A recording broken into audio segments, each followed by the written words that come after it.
Shadowrun is an online multiplayer shooter that was released in 2007, developed by Fassa Studios, and was released for PC and Xbox 360, and it's one of the handful of games that use Games for Windows Live to enable cross-platform play between the PC and console.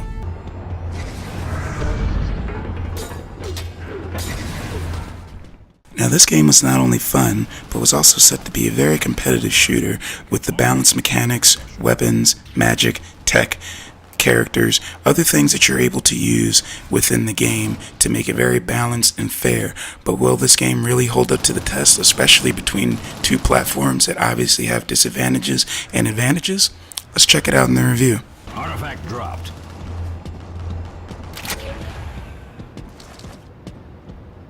Now you had 4 different classes to choose from in the game. You had the human, which started out with a little bit more cash and had a less penalty from using tech within the game, which really comes in handy if you really like to use a lot of tech. The elf, which allowed you to regenerate health when not taking damage. The troll, which allowed you to take more damage due to them hardening their skin when they're starting to take damage from rapid fire guns. And then the dwarf, which allowed you to take essence from any magical item in the game and also other classes if they are near you, which I'll get to later on in the review. Now with this much stuff going on, how could things possibly be fair? This many abilities, this many different classes, all these different stats, how can it possibly be fair? Well, to be honest, each class essentially has its own counter, essentially with the tech, the magic, and other class members being a specific counter to a different class. So there's never a chance of one class being OP or better than the other class. It all came down to your playstyle, skill, tech, and magic balance that really came down to the wire every match.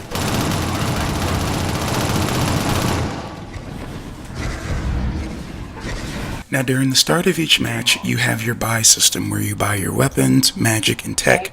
Depending on your class, you start out with a certain amount of money, you pick whatever you want to buy or give to other teammates, and then you buy it and essentially start the match.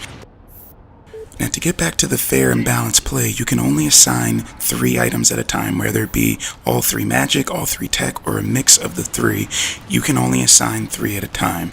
And each tech item has a certain essence requirement, and each magic item has a certain requirement of how much essence is needed to cast that piece of magic. So again, keeping things balanced and fair so someone just can't spam resurrection or spam a specific type of tech over and over and over. There's a limit to how many times you're able to do it.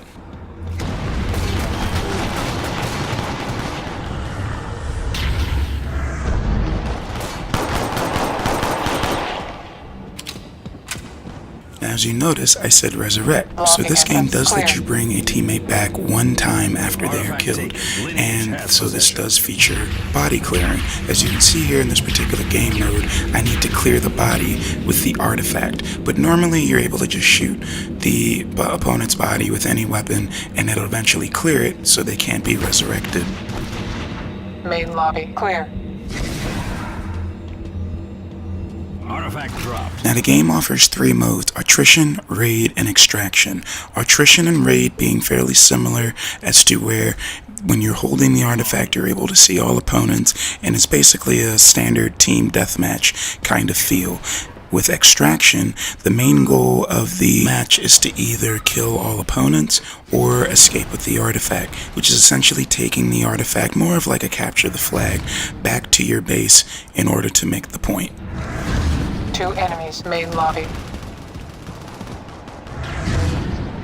Now there are other mechanics to the game, one of them being a bleed out mechanic. Now again, with resurrection, or as you see me running around with a katana, with res, when you resurrect someone and someone kills the resurrector, then the resurrectee begins to bleed out because the person that resurrected them is no longer alive.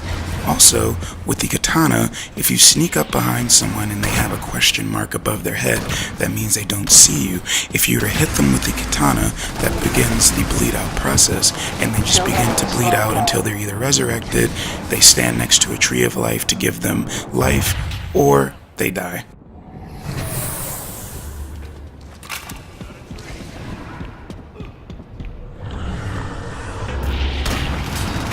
Now, strength is another key component to the game.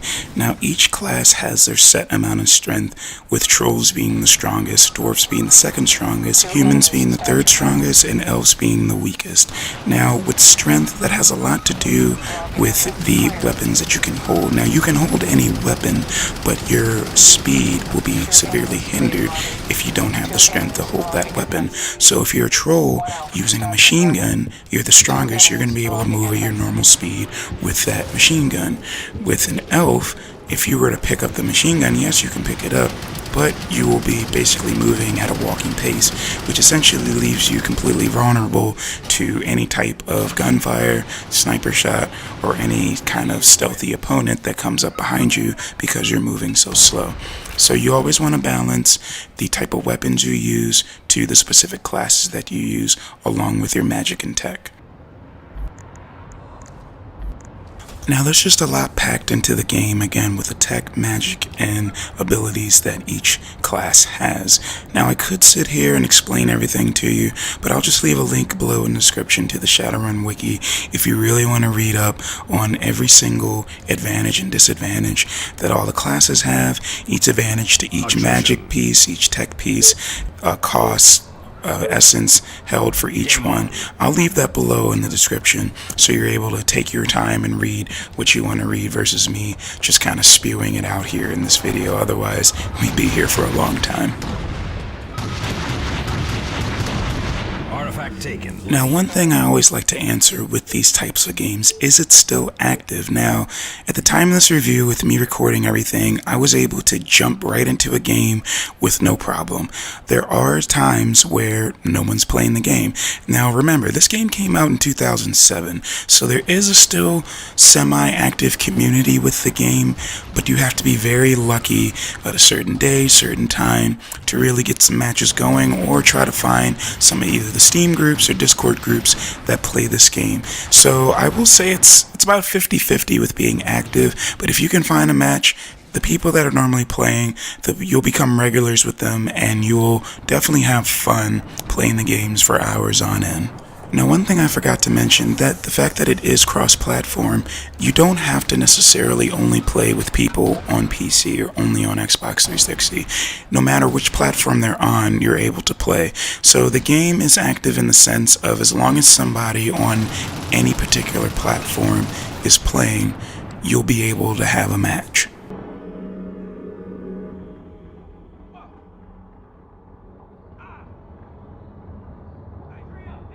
Now, you can still purchase the game. You can probably find a copy on Amazon or eBay, at least for the PC or Xbox 360. But keep in mind, this title is backwards compatible with the Xbox One.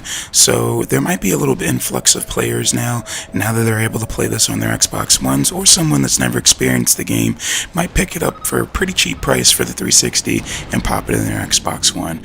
So you are still able to get the game at this time. Now, what are my overall thoughts of the game? I still believe the game is still good, still holds up to this day, even though the player base isn't there.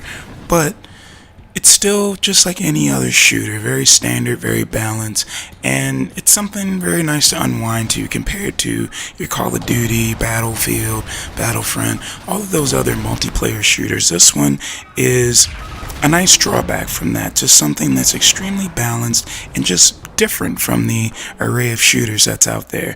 And that's where it kind of stood even when it first came out. Even though you had an array of shooters at the time, this was just something very different and unique.